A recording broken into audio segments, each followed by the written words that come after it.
ਪਾਠ 21ਵਾਂ ਮੁਹਾਵਰੇ ਅਤੇ ਅਖਾਣ। ਮੁਹਾਵਰੇ ਅਰਬੀ ਭਾਸ਼ਾ ਦਾ ਸ਼ਬਦ ਹੈ। ਮੁਹਾਵਰੇ ਦੀ ਉਪਜ ਲੋਕਾਂ ਦੇ ਅਭਿਆਸ ਤੇ ਨਿਰਭਰ ਕਰਦੀ ਹੈ। ਮੁਹਾਵਰੇ ਦੇ ਸ਼ਾਬਦਿਕ ਅਰਥਾਂ ਦੀ ਥਾਂ ਭਾਵਾਰਥ ਨੂੰ ਲਿਆ ਜਾਂਦਾ ਹੈ। ਮੁਹਾਵਰਿਆਂ ਦੀ ਵਰਤੋਂ ਨਾਲ ਭਾਸ਼ਾ ਰੋਚਕ, ਪ੍ਰਭਾਵਸ਼ਾਲੀ ਅਤੇ ਸੁਆਦਲੀ ਬਣ ਜਾਂਦੀ ਹੈ। ਜਿਵੇਂ ਊਠ ਦੇ ਮੂੰਹ ਵਿੱਚ ਜੀਰਾ ਦੇਣਾ। ਮੁਹਾਵਰੇ ਦੀ ਪਰਿਭਾਸ਼ਾ ਜਿਹੜੇ ਵਾਕਾਂਸ਼ ਆਮ ਅਰਥ ਨਾ ਦੇ ਕੇ ਵਿਸ਼ੇਸ਼ ਅਰਥ ਪ੍ਰਗਟ ਕਰਦੇ ਹਨ ਉਹਨਾਂ ਨੂੰ ਮੁਹਾਵਰੇ ਆਖਦੇ ਹਨ। ਹੁਣ ਇੱਥੇ ਸ਼ਾਬਦਿਕ ਅਰਥ ਹੈ ਜਾਨਵਰ ਊਠ ਨੂੰ ਖਾਣ ਲਈ ਜੀਰਾ ਦੇਣਾ, ਪਰ ਭਾਵਾਰਥ ਸਮਝਣ ਤੇ ਪਤਾ ਲੱਗਦਾ ਹੈ ਕਿ ਇੰਨੇ ਵੱਡੇ ਜਾਨਵਰ ਨੂੰ ਜੇ ਖਾਣ ਲਈ ਜੀਰੇ ਵਰਗੀ ਛੋਟੀ ਜਿਹੀ ਚੀਜ਼ ਦਿੱਤੀ ਜਾਵੇ ਤਾਂ ਉਸ ਦਾ ਢਿੱਡ ਕਿਵੇਂ ਭਰ ਸਕਦਾ ਹੈ। ਤਾਂ ਇਸ ਦਾ ਭਾਵ ਕਿ ਕੇਵਲ ਦਿਖਾਵੇ ਲਈ ਕੰਮ ਕਰਨਾ। ਆਓ ਕੁਝ ਹੋਰ ਮੁਹਾਵਰਿਆਂ ਦੇ ਭਾਵਾਰਥ ਸਮਝ ਕੇ ਵਾਕ ਬਣਾਉਣ ਦਾ ਯਤਨ ਕਰੀਏ। ਉੱਲੂ ਬਣਾਉਣਾ, ਮੂਰਖ ਬਣਾਉਣਾ। ਸਮੇਂ ਦੀ ਸਰਕਾਰ ਕਿਸਾਨਾਂ ਨੂੰ ਉੱਲੂ ਨਹੀਂ ਬਣਾ ਸਕੀ। ਉਂਗਲੀ ਕਰਨੀ, ਦੋਸ਼ ਲਾਉਣਾ। ਕਿਸੇ ਵੱਲ ਵੀ ਉਂਗਲ ਕਰਨ ਤੋਂ ਪਹਿਲਾਂ ਸਾਨੂੰ ਵਿਚਾਰ ਕਰ ਲੈਣਾ ਚਾਹੀਦਾ ਹੈ। 19-21 ਦਾ ਫਰਕ, ਥੋੜਾ ਫਰਕ। ਰੋਹਿਤ ਦੀ ਸਿਹਤ ਵਿੱਚ 19-21 ਦਾ ਹੀ ਫਰਕ ਆਇਆ ਸੀ ਕਿ ਉਹ ਦੁਬਾਰਾ ਬਿਮਾਰ ਪੈ ਗਿਆ। ਉੱਚਾ ਨੀਵਾਂ ਬੋਲਣਾ, ਫਾਲਤੂ ਬੋਲਣਾ। ਵੱਡਿਆਂ ਸਾਹਮਣੇ ਕਦੇ ਵੀ ਉੱਚਾ ਨੀਵਾਂ ਨਹੀਂ ਬੋਲਣਾ ਚਾਹੀਦਾ। ਉੱਨ ਲਾਉਣੀ, ਵਧੇਰੇ ਕਮਾਈ ਕਰਨੀ, ਲੁੱਟਣਾ। ਕਰੋਨਾ ਕਾਲ ਵਿੱਚ ਦੁਕਾਨਦਾਰਾਂ ਨੇ ਗਾਹਕਾਂ ਦੀ ਖੂਬ ਉੱਨ ਲਾਹੀ। ਅੱਜ ਕੱਲ ਕਰਨਾ, ਟਾਲ ਮਟੋਲ ਕਰਨੀ। ਜੁਗਨੂ ਤੋਂ ਜਦੋਂ ਵੀ ਆਪਣੇ ਦਿੱਤੇ ਪੈਸੇ ਮੰਗੋ ਉਹ ਅੱਜ ਕੱਲ ਕਰਨ ਲੱਗ ਪੈਂਦਾ ਹੈ। ਆਈ ਚਲਾਈ ਕਰਨੀ, ਗੁਜ਼ਾਰਾ ਕਰਨਾ। ਕੋਵਿਡ ਦੇ ਭਿਆਨਕ ਸਮੇਂ ਸਭ ਮਸਾਂ ਆਈ ਚਲਾਈ ਕਰ ਰਹੇ ਹਨ। ਅੱਜ ਅੱਖ ਖੁੱਲਣੀ, ਜਾਗ ਆਉਣੀ। ਰਾਤੀ ਤੇਜ਼ ਖੜਕੇ ਕਾਰਨ ਮੇਰੀ ਅੱਖ ਖੁੱਲ ਗਈ।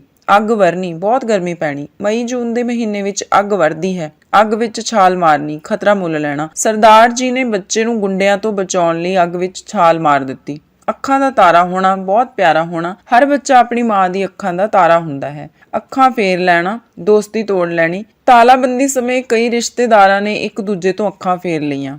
ਈਦ ਦਾ ਚੰਨ ਹੋਣਾ, ਬਹੁਤ ਦੇਰ ਬਾਅਦ ਮਿਲਣਾ। ਮਨਜੀਤ, ਤੂੰ ਤਾਂ ਵਿਆਹ ਤੋਂ ਬਾਅਦ ਈਦ ਦਾ ਚੰਨ ਹੋ ਗਈ ਹੈ। ਇੱਟ ਕੁੱਤੇ ਦਾ ਵੈਰ ਹੋਣਾ, ਬਹੁਤ ਦੁਸ਼ਮਣੀ ਹੋਣੀ। ਸੱਪ ਅਤੇ ਨਿਓਲੇ ਵਿੱਚ ਇੱਟ ਕੁੱਤੇ ਦਾ ਵੈਰ ਹੁੰਦਾ ਹੈ। ਇੱਟ ਨਾਲ ਇੱਟ ਖੜਕਾਉਣੀ, ਤਹਿਸ ਨਹਿਸ ਕਰ ਦੇਣਾ। ਬੰਦਾ ਸਿੰਘ ਬਹਾਦਰ ਨੇ ਸਰਹੰਦ ਦੀ ਇੱਟ ਨਾਲ ਇੱਟ ਖੜਕਾ ਦਿੱਤੀ। ਇੱਕ ਮੁੱਠ ਹੋਣਾ, ਇਕੱਠੇ ਹੋਣਾ। ਕਿਸਾਨ ਅੰਦੋਲਨ ਵਿੱਚ ਪੂਰੇ ਦੇਸ਼ ਦੇ ਕਿਸਾਨਾਂ ਨੇ ਇੱਕ ਮੁੱਠ ਹੋ ਕੇ ਹਿੱਸਾ ਪਾਇਆ। ਇੱਕ ਅੱਖ ਨਾਲ ਵੇਖਣਾ, ਸਾਰਿਆਂ ਨੂੰ ਬਰਾਬਰ ਸਮਝਣਾ। ਸਾਡੇ ਅਧਿਆਪਕ ਪੂਰੀ ਜਮਾਤ ਦੇ ਵਿਦਿਆਰਥੀਆਂ ਨੂੰ ਇੱਕ ਅੱਖ ਨਾਲ ਵੇਖਦੇ ਹਨ। ਸਰ ਕਰਨਾ, ਜਿੱਤ ਲੈਣਾ। ਮਹਾਰਾਜਾ ਰਣਜੀਤ ਸਿੰਘ ਨੇ ਕਈ ਕਿਲੇ ਸਰ ਕੀਤੇ। ਸਬਰ ਦਾ ਘੁੱਟ ਭਰਨਾ, ਬਰਦਾਸ਼ਤ ਕਰ ਲੈਣਾ। ਕਰੋਨਾ ਕਾਰਨ ਲੋਕਾਂ ਨੂੰ ਵੱਡਾ ਘਾਟਾ ਪਿਆ, ਪਰ ਲੋਕਾਂ ਨੇ ਰੱਬ ਦਾ ਭਾਣਾ ਮੰਨ ਕੇ ਸਬਰ ਦਾ ਘੁੱਟ ਭਰ ਲਿਆ। ਸਿਰ ਖਾਣਾ, ਰੌਲਾ ਪਾਉਣਾ। ਬੱਚਿਓ, ਸਿਰ ਨਾ ਖਾਵੋ, ਬਾਹਰ ਜਾ ਕੇ ਖੇਡੋ। ਸਿਤਾਰਾ ਚਮਕਣਾ, ਕਿਸਮਤ ਜਾਗਣੀ। ਗੋਲਡੀ ਦਾ ਅਜਿਹਾ ਸਿਤਾਰਾ ਚਮਕਿਆ ਹੈ ਕਿ ਉਸਨੇ ਦਿਨਾਂ ਵਿੱਚ ਹੀ ਬਹੁਤ ਤਰੱਕੀ ਕਰ ਲਈ ਹੈ। ਸਾਹ ਸੁੱਕਣਾ, ਘਬਰਾ ਜਾਣਾ। ਪਿਤਾ ਜੀ ਨੂੰ ਸਾਹਮਣੇ ਦੇਖ ਕੇ ਸਿਗਰਟ ਪੀਂਦੇ ਰੋਹਿਤ ਦਾ ਸਾਹ ਸੁੱਕ ਗਿਆ। ਸੁੱਕ ਕੇ ਤੀਲਾ ਹੋਣਾ, ਬਹੁਤ ਕਮਜ਼ੋਰ ਹੋ ਜਾਣਾ। ਕਰੋਨਾ ਹੋਣ ਮਗਰੋਂ ਰੋਹਿਤ ਦੀ ਜਾਨ ਤਾਂ ਬਚ ਗਈ, ਪਰ ਉਹ ਸੁੱਕ ਕੇ ਤੀਲਾ ਹੋ ਗਿਆ। ਹੱਥ ਅੱਡਣਾ, ਭੀਖ ਮੰਗਣਾ। ਮਨਿੰਦਰ ਨੂੰ ਹਰ ਕਿਸੇ ਅੱਗੇ ਹੱਥ ਅੱਡਣ ਦੀ ਆਦਤ ਪਈ ਹੋਈ ਹੈ। ਹੱਥ ਮਲਣਾ, ਪਛਤਾਉਣਾ। ਜੋ ਇਨਸਾਨ ਪਹਿਲਾਂ ਆਪਣੇ ਕੰਮ ਵੱਲ ਧਿਆਨ ਨਹੀਂ ਕਰਦੇ ਮਗਰੋਂ ਉਹ ਹੱਥ ਮਲਦੇ ਰਹਿ ਜਾਂਦੇ ਹਨ। ਹੱਥ ਵਟਾਉਣਾ, ਮਦਦ ਕਰਨੀ। ਮੈਂ ਆਪਣੀ ਮੰਮੀ ਨਾਲ ਰਸੋਈ ਵਿੱਚ ਹੱਥ ਵਟਾਉਂਦੀ ਹਾਂ। ਹੱਕਾ ਬੱਕਾ ਹੋਣਾ, ਹੈਰਾਨ ਹੋਣਾ। ਜਦੋਂ ਮੇਰੇ ਪੱਕੇ ਦੋਸਤ ਉੱਤੇ ਚੋਰੀ ਦਾ ਇਲਜ਼ਾਮ ਲੱਗਿਆ ਤਾਂ ਮੈਂ ਹੱਕਾ ਬੱਕਾ ਹੋ ਗਿਆ। ਕੰਨਾਂ ਤੇ ਜੂੰ ਨਾ ਸਰਕਣੀ, ਕੋਈ ਅਸਰ ਨਾ ਹੋਣਾ। ਕਿਸਾਨਾਂ ਨੂੰ ਦਿੱਲੀ ਬਾਰਡਰ ਤੇ ਬੈਠਿਆਂ ਪੂਰਾ ਸਾਲ ਹੋ ਗਿਆ, ਪਰ ਸਰਕਾਰ ਦੇ ਕੰਨਾਂ ਤੇ ਜੂੰ ਨਹੀਂ ਸਰਕੀ। ਕੰਨ ਭਰਨਾ, ਚੁਗਲੀ ਕਰਨਾ। ਦੂਜਿਆਂ ਦੇ ਕੰਨ ਭਰਨਾ ਇੱਕ ਮਾੜੀ ਆਦਤ ਹੈ। ਕੱਚਾ ਹੋਣਾ, ਸ਼ਰਮਿੰਦਾ ਹੋਣਾ। ਚੋਰੀ ਕਰਦਿਆਂ ਰੰਗੇ ਹੱਥੀਂ ਫੜੇ ਜਾਣ ਤੇ ਰਾਹੁਲ ਕੱਚਾ ਹੋ ਗਿਆ। ਕੰਨੀ ਕਤਰਾਉਣਾ, ਜੀ ਚੁਰਾਉਣਾ। ਸਾਨੂੰ ਮਿਹਨਤ ਕਰਨ ਤੋਂ ਕਦੇ ਵੀ ਕੰਨੀ ਨਹੀਂ ਕਤਰਾਉਣਾ ਚਾਹੀਦਾ। ਖਿੱਲੀ ਉਡਾਉਣੀ, ਮਜ਼ਾਕ ਉਡਾਉਣਾ। ਸਾਨੂੰ ਕਿਸੇ ਦੀ ਵੀ ਖਿੱਲੀ ਨਹੀਂ ਉਡਾਉਣੀ ਚਾਹੀਦੀ। ਖੂਨ ਪਸੀਨਾ ਇੱਕ ਕਰਨਾ, ਬਹੁਤ ਮਿਹਨਤ ਕਰਨਾ। ਕਿਸਾਨ ਆਪਣਾ ਖੂਨ ਪਸੀਨਾ ਇੱਕ ਕਰਕੇ ਅਨਾਜ ਪੈਦਾ ਕਰਦੇ ਹਨ। ਗੁੱਡੀ ਚੜ੍ਹਨੀ, ਤਰੱਕੀ ਹੋਣੀ। ਵਿਦੇਸ਼ ਪਹੁੰਚ ਕੇ ਰੋਹਿਤ ਦੀ ਅਜਿਹੀ ਗੁੱਡੀ ਚੜ੍ਹੀ ਕਿ ਉਹ ਦਿਨਾਂ ਵਿੱਚ ਹੀ ਅਮੀਰ ਹੋ ਗਿਆ। ਗਦਗਦ ਹੋਣਾ, ਬਹੁਤ ਖੁਸ਼ ਹੋਣਾ। ਆਪਣਾ ਵੀਜ਼ਾ ਲੱਗਣ ਦੀ ਖਬਰ ਸੁਣਦਿਆਂ ਹੀ ਮੈਂ ਗਦਗਦ ਹੋ ਗਿਆ। ਗਲਾ ਭਰ ਆਉਣਾ, ਰੋ ਪੈਣਾ। ਪੁੱਤਰ ਦੀ ਮੌਤ ਦੀ ਖਬਰ ਸੁਣ ਕੇ ਮਨਜੀਤ ਦਾ ਗਲਾ ਭਰ ਆਇਆ। ਗਲ ਪੈਣਾ, ਲੜਾਈ ਕਰਨਾ। ਮੈਂ ਤਾਂ ਅਮਨ ਨੂੰ ਐਵੇਂ ਮਜ਼ਾਕ ਕੀਤਾ ਸੀ, ਪਰ ਉਹ ਤਾਂ ਮੇਰੇ ਗਲ ਹੀ ਪੈ ਗਿਆ। ਘੋੜੇ ਵੇਚ ਕੇ ਸੌਣਾ, ਨਿਸ਼ਚਿੰਤ ਹੋ ਕੇ ਸੌਣਾ। ਪੇਪਰ ਦੇਣ ਤੋਂ ਬਾਅਦ ਬੱਚੇ ਘੋੜੇ ਵੇਚ ਕੇ ਸੌਂਦੇ ਹਨ। ਘਿਓ ਖਿਚੜੀ ਹੋਣਾ, ਬਹੁਤ ਪਿਆਰ ਹੋਣਾ। ਸੁਤਿੰਦਰ ਅਤੇ ਰਮਨ ਆਪਸ ਵਿੱਚ ਘਿਓ ਖਿਚੜੀ ਹੋਏ ਰਹਿੰਦੇ ਹਨ। ਘਿਓ ਦੇ ਦੀਵੇ ਬਾਲਣੇ, ਖੁਸ਼ੀ ਮਨਾਉਣੀ। ਰਾਮਚੰਦਰ ਜੀ ਦੇ 14 ਸਾਲਾਂ ਦਾ ਬਨਵਾਸ ਕੱਟ ਕੇ ਆਉਣ ਤੇ ਲੋਕਾਂ ਨੇ ਘਿਓ ਦੇ ਦੀਵੇ ਬਾਲੇ ਸਨ। ਚੰਨ ਚਾੜਨਾ, ਕੰਮ ਵਿਗਾੜਨਾ। ਰਾਜਨ ਤਾਂ ਜਿੱਥੇ ਵੀ ਜਾਂਦਾ ਹੈ ਕੋਈ ਨਾ ਕੋਈ ਚੰਨ ਚਾੜ ਹੀ ਦਿੰਦਾ ਹੈ। ਚੜ੍ਹਦੀ ਕਲਾ ਵਿੱਚ ਰਹਿਣਾ, ਕਾਮਯਾਬੀ ਵੱਲ ਵਧਣਾ। ਰਣਜੀਤ ਛੋਟੀਆਂ-ਮੋਟੀਆਂ ਮੁਸੀਬਤਾਂ ਦੀ ਪਰਵਾਹ ਨਹੀਂ ਕਰਦਾ, ਬਲਕਿ ਚੜ੍ਹਦੀ ਕਲਾ ਵਿੱਚ ਰਹਿੰਦਾ ਹੈ। ਚਾਂਦੀ ਦੀ ਜੁੱਤੀ ਮਾਰਨਾ, ਰਿਸ਼ਵਤ ਦੇਣੀ। ਸਰਕਾਰੀ ਅਫਸਰ ਚਾਂਦੀ ਦੀ ਜੁੱਤੀ ਮਾਰਨ ਤੇ ਹੀ ਕੰਮ ਕਰਦੇ ਹਨ। ਛੱਕੇ ਛੁੱਟਣੇ, ਹੋਸ਼ ਉੱਡਣੇ। ਪੇਪਰਾਂ ਵਿੱਚ ਘੱਟ ਨੰਬਰ ਵੇਖ ਕੇ ਮੇਰੇ ਛੱਕੇ ਛੁੱਟ ਗਏ। ਛਿੱਲ ਲਾਉਣੀ, ਬਹੁਤ ਲੁੱਟਣਾ। ਕੁਝ ਦੁਕਾਨਦਾਰ ਗਾਹਕਾਂ ਦੀ ਬਹੁਤ ਛਿੱਲ ਲਾਉਂਦੇ ਹਨ। ਛੱਕੇ ਛੁਡਾਉਣੇ, ਬੁਰੀ ਤਰ੍ਹਾਂ ਹਰਾਉਣਾ। ਕਾਰਗਿਲ ਦੀ ਲੜਾਈ ਵਿੱਚ ਭਾਰਤ ਨੇ ਪਾਕਿਸਤਾਨ ਦੇ ਛੱਕੇ ਛੁਡਾ ਦਿੱਤੇ। ਜਾਨ ਤੇ ਖੇਡਣਾ, ਕੁਰਬਾਨ ਹੋ ਜਾਣਾ। ਕਿਸਾਨ ਅੰਦੋਲਨ ਵਿੱਚ ਕਈ ਨੌਜਵਾਨ ਜਾਨ ਤੇ ਖੇਡ ਗਏ। ਜਾਨ ਸੁੱਕਣਾ, ਫਿਕਰ ਲੱਗਣਾ। ਜਦੋਂ ਤੱਕ ਬੱਚੇ ਘਰ ਨਹੀਂ ਆ ਜਾਂਦੇ ਮਾਂ ਦੀ ਜਾਨ ਸੁੱਕੀ ਰਹਿੰਦੀ ਹੈ। ਝੰਡੇ ਕੱਢਣੇ, ਪ੍ਰਸਿੱਧੀ ਪ੍ਰਾਪਤ ਕਰਨਾ। ਪੰਜਾਬੀਆਂ ਨੇ ਦੇਸਾਂ ਵਿਦੇਸਾਂ ਵਿੱਚ ਆਪਣੇ ਨਾਂ ਦੇ ਝੰਡੇ ਗੱਡੇ ਹੋਏ ਹਨ। ਝੋਲੀ ਚੁੱਕਣਾ, ਖੁਸ਼ਾਮਦ ਕਰਨਾ। ਰਣਜੋਤ ਝੋਲੀ ਚੁੱਕ ਚੁੱਕ ਕੇ ਹਰ ਸਾਲ ਆਪਣੀ ਤਰੱਕੀ ਕਰਵਾ ਲੈਂਦਾ ਹੈ। ਟਕੇ ਵਰਗਾ ਜਵਾਬ ਦੇਣਾ, ਸਾਫ਼ ਇਨਕਾਰ ਕਰ ਦੇਣਾ। ਰਵੀ ਨੂੰ ਕੋਈ ਵੀ ਕੰਮ ਆਖੋ ਉਹ ਟਕੇ ਵਰਗਾ ਜਵਾਬ ਦੇ ਦਿੰਦਾ ਹੈ। ਟੁੱਟ ਕੇ ਪੈਣਾ, ਹਮਲਾ ਕਰ ਦੇਣਾ। ਕਮਾਂਡਰ ਦਾ ਹੁਕਮ ਸੁਣਦਿਆਂ ਭਾਰਤੀ ਫੌਜ ਦੁਸ਼ਮਣ ਉੱਤੇ ਟੁੱਟ ਕੇ ਪੈ ਗਈ। ਟਸ ਤੋਂ ਮਸ ਨਾ ਹੋਣਾ, ਕੋਈ ਅਸਰ ਨਾ ਹੋਣਾ। ਮਾਂ ਦੁਆਰਾ ਪੁੱਤਰ ਨੂੰ ਬਹੁਤ ਸਮਝਾਉਣ ਤੋਂ ਬਾਅਦ ਵੀ ਪੁੱਤਰ ਟਸ ਤੋਂ ਮਸ ਨਾ ਹੋਇਆ। ਟੱਕਰਾਂ ਮਾਰਨੀਆਂ, ਭਟਕਣਾ। ਤਾਲਾਬੰਦੀ 'ਚ ਬਿੱਟੂ ਨੇ ਨੌਕਰੀ ਲਈ ਬਹੁਤ ਟੱਕਰਾਂ ਮਾਰੀਆਂ ਪਰ ਕਿਧਰੇ ਗੱਲ ਨਾ ਬਣੀ। ਠੰਡੇ ਸਾਹ ਭਰਨੇ, ਹੌਕੇ ਲੈਣਾ। 5 ਸਾਲਾਂ ਬਾਅਦ ਪੁੱਤਰ ਦੀ ਆਈ ਚਿੱਠੀ ਪੜ੍ਹ ਕੇ ਮਾਂ ਠੰਡੇ ਸਾਹ ਭਰਨ ਲੱਗ ਪਈ। ਠੁੱਡ ਵਿਖਾਉਣੀ, ਸਾਫ਼ ਨਾ ਕਰਨੀ। ਸੀਤਾ ਕੋਲੋਂ ਕੁਝ ਵੀ ਮੰਗੋ ਉਹ ਠੁੱਡ ਵਿਖਾ ਛੱਡਦੀ ਹੈ। ਠੰਡੀਆਂ ਛਾਵਾਂ ਮਾਣਨਾ, ਸੁੱਖ ਲੈਣਾ। ਬੱਚੇ ਆਪਣੇ ਮਾਤਾ ਪਿਤਾ ਦੇ ਸਿਰ ਤੇ ਠੰਡੀਆਂ ਛਾਵਾਂ ਮਾਣਦੇ ਹਨ। ਡੰਡੇ ਵਜਾਉਣਾ, ਵਿਹਲੇ ਫਿਰਨਾ। ਭਾਰਤ ਵਿੱਚ ਪੜ੍ਹੇ ਲਿਖੇ ਨੌਜਵਾਨ ਵੀ ਡੰਡੇ ਵਜਾਉਂਦੇ ਫਿਰਦੇ ਹਨ। ਢੇਰੀ ਢਾਉਣਾ, ਹਿੰਮਤ ਕਰਨੀ। ਰਾਣੀ ਪਤੀ ਦੀ ਮੌਤ ਪਿੱਛੋਂ ਢੇਰੀ ਢਾਹ ਕੇ ਬੈਠ ਗਈ ਹੈ। ਢਿੱਡ ਵਿੱਚ ਚੂਹੇ ਨੱਚਣੇ, ਬਹੁਤ ਭੁੱਖ ਲੱਗਣੀ। ਸਵੇਰ ਤੋਂ ਕੁਝ ਨਾ ਖਾਧੇ ਹੋਣ ਕਰਕੇ ਮੇਰੇ ਢਿੱਡ ਵਿੱਚ ਚੂਹੇ ਨੱਚ ਰਹੇ ਹਨ। ਤਿੱਤਰ ਹੋਣਾ, ਭੱਜ ਜਾਣਾ। ਪੁਲਿਸ ਨੂੰ ਵੇਖਦਿਆਂ ਚੋਰ ਤਿੱਤਰ ਹੋ ਗਿਆ। ਤੱਤੀ ਵਾਹ ਨਾ ਲੱਗਣੀ, ਕੋਈ ਨੁਕਸਾਨ ਨਾ ਹੋਣਾ। ਮਾਵਾਂ ਆਪਣੇ ਬੱਚਿਆਂ ਨੂੰ ਤੱਤੀ ਵਾਹ ਨਹੀਂ ਲੱਗਣ ਦਿੰਦੀਆਂ।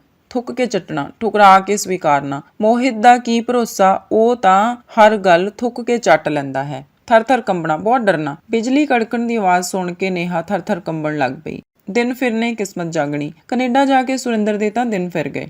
ਦਾਲ ਵਿੱਚ ਕਾਲਾ ਹੋਣਾ, ਕੁਝ ਗੜਬੜ ਹੋਣਾ। ਰਾਤ ਨੂੰ ਖੜਕੇ ਦੀ ਆਵਾਜ਼ ਸੁਣ ਕੇ ਮੈਂ ਤਾਂਪ ਲਿਆ ਕਿ ਦਾਲ ਵਿੱਚ ਕੁਝ ਕਾਲਾ ਹੈ। ਦੰਦ ਕੱਢਣੇ, ਹੱਸਣਾ। ਸਾਨੂੰ ਕਿਸੇ ਗਰੀਬ ਦੀ ਹਾਲਤ ਦੇਖ ਕੇ ਦੰਦ ਨਹੀਂ ਕੱਢਣੇ ਚਾਹੀਦੇ। ਧੱਜੀਆਂ ਉੱਡਣੀਆਂ, ਤਬਾਹ ਹੋ ਜਾਣਾ। ਕਿਸਾਨ ਅੰਦੋਲਨ ਨੇ ਸਮੇਂ ਦੀ ਸਰਕਾਰ ਦੀਆਂ ਧੱਜੀਆਂ ਉਡਾ ਕੇ ਰੱਖ ਦਿੱਤੀਆਂ। ਨੱਕ ਵੱਢਣਾ, ਬਦਨਾਮੀ ਕਰਨਾ। ਰਣਜੀਤ ਨੇ ਚੋਰੀ ਕਰਕੇ ਆਪਣੇ ਪਰਿਵਾਰ ਦੀ ਨੱਕ ਵੱਢ ਦਿੱਤੀ। ਨੱਕ ਰਗੜਨਾ, ਤਰਲੇ ਮਿੰਨਤਾਂ ਕਰਨੀਆਂ। ਚੋਰ ਨੇ ਪੁਲਿਸ ਅੱਗੇ ਬਹੁਤ ਨੱਕ ਰਗੜਿਆ ਤਾਂ ਮਸਾਂ ਹੀ ਪੁਲਿਸ ਨੇ ਉਸਨੂੰ ਛੱਡਿਆ। ਨੱਕ ਤੇ ਮੱਖੀ ਨਾ ਬਹਿਣ ਦੇਣੀ, ਕੋਈ ਗੱਲ ਨਾ ਸਹਾਰਨੀ। ਸੀਮਾ ਦਾ ਸਹੁਰੇ ਘਰ ਪਤਾ ਨਹੀਂ ਕਿਵੇਂ ਗੁਜ਼ਾਰਾ ਹੋਣਾ, ਉਹ ਤਾਂ ਨੱਕ ਤੇ ਮੱਖੀ ਨਹੀਂ ਬਹਿਣ ਦਿੰਦੀ। ਨੱਕ ਚਾੜਨਾ, ਪਸੰਦ ਨਾ ਕਰਨਾ। ਕਈ ਬੱਚੇ ਸਬਜ਼ੀ ਨੂੰ ਵੇਖ ਕੇ ਨੱਕ ਚਾੜਦੇ ਰਹਿੰਦੇ ਹਨ।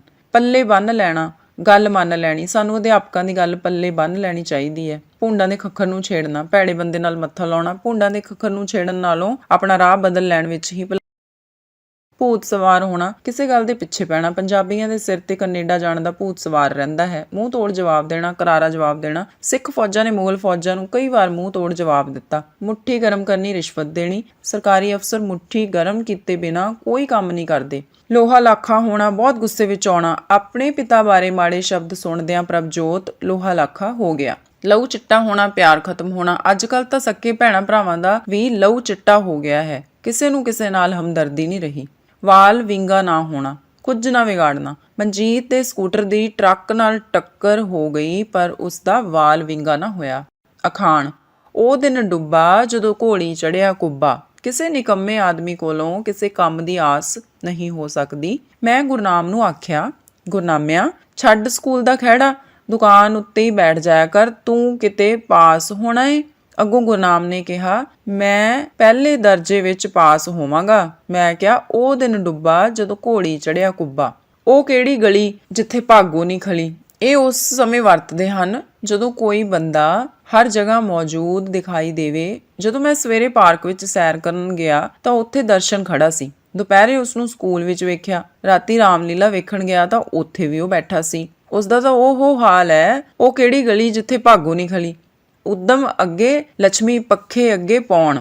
ਮਿਹਨਤ ਕੀਤਿਆਂ ਹੀ ਕੁਝ ਪ੍ਰਾਪਤ ਹੁੰਦਾ ਹੈ। ਮਾਂ ਨੇ ਪੁੱਤ ਨੂੰ ਸਮਝਾਇਆ ਕਿ ਉਦਮ ਅੱਗੇ ਲక్ష్ਮੀ, ਪੱਖੇ ਅੱਗੇ ਪੌਣ ਹੁੰਦੀ ਹੈ। ਤੂੰ ਕੁਝ ਹਿੰਮਤ ਕਰੇਗਾ ਤਾਂ ਹੀ ਨੌਕਰੀ ਮਿਲੇਗੀ, ਘਰ ਬੈਠਿਆਂ ਤਾਂ ਕਿਸੇ ਨਹੀਂ ਤੈਨੂੰ ਨੌਕਰੀ ਦੇਣ ਆਉਣੀ। ਖਾਣੇ ਛੋਲੇ ਡਕਾਰ ਬਦਾਮਾਂ ਦੇ। ਇਹ ਅਖਾਣ ਉਦੋਂ ਵਰਤਿਆ ਜਾਂਦਾ ਹੈ ਜਦੋਂ ਕੋਈ ਭੁੱਖਾ ਸ਼ੌਕੀਨ ਅਮੀਰ ਬਣਨ ਦਾ ਦਾਅਵਾ ਕਰੇ। ਮੰਗਾ ਹਰ ਵੇਲੇ ਆਪਣੀ ਕੋਠੀ ਅਤੇ ਕਾਰ ਦੀਆਂ ਫੜਾਂ ਮਾਰਦਾ ਰਹਿੰਦਾ ਸੀ। ਇੱਕ ਦਿਨ ਅਸੀਂ ਅਚਾਨਕ ਉਸ ਦੇ ਘਰ ਗਏ ਤਾਂ ਪਤਾ ਲੱਗਿਆ ਕਿ ਉਹ ਇੱਕ ਖੋਖੇ ਵਿੱਚ ਸੌਂਦਾ ਹੈ ਤੇ ਘਰ ਵਿੱਚ ਭੰਗ ਭੁੱਜਦੀ ਹੈ। ਉਸ ਦੀ ਤਾਂ ਉਹ ਗੱਲ ਹੈ, ਖਾਣੇ ਛੋਲੇ ਡਕਾਰ ਬਦਾਮਾਂ ਦੇ।